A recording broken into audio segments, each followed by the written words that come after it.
geldin apa yeni şirketke? Balam, tamak esembek okşıgandı. Sana gelim sıkınıp ekeldim kiçkini yevasın dep. Vay pes küçüsem aşkalla cık apa tamak yeme desem.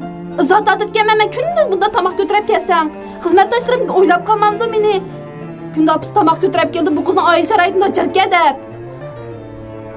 Canım kızım, peslik aşkanlığı bek çıkken ködüm. Lekin apanın etke eşik okşumaydı o canım balam. Vay boldu cık yap kımay apa kete hizmetdaşlarımın aldı da. Beni setleştirmeyi. Merhaba. Apanızı başlap şan kıran. Hop buldum ha. Aman ha. Ula,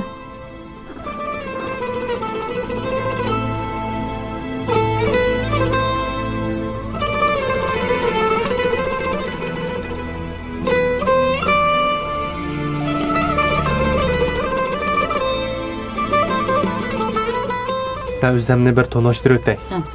Ben bu şirketin direktörü Ekrem bulup.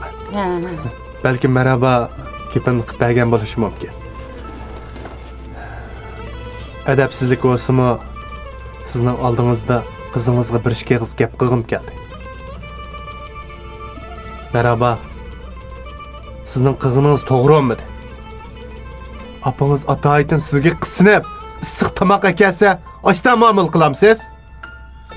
Siz bek bəxtlikensiz merhaba.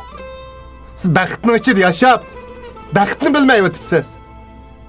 Kançılğa adamla aşı tamakı zarıkkelikini bilemsiz.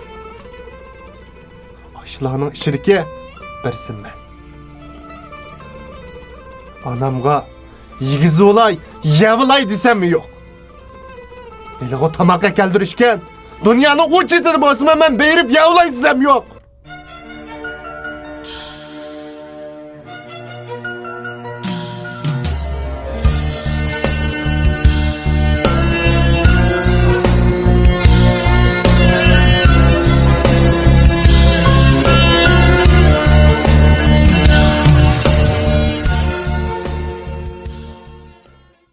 Kaderini kılış. Kaderini işte mi boyu? Biz kaçangıça bahçıgıda vay demey, yok çıkıda akıdın. Anam da yığılayımız. Ha?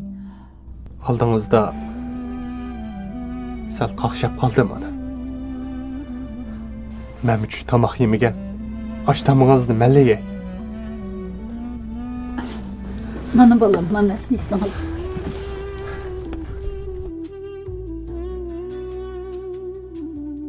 Ben kızım kandarak yedi işleydiğandı dep keç gündüz endiş kıldım balam.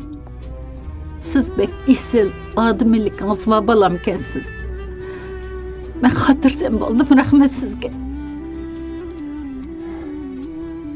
Hadi ben. Sizni görüp anam isimge kaldı.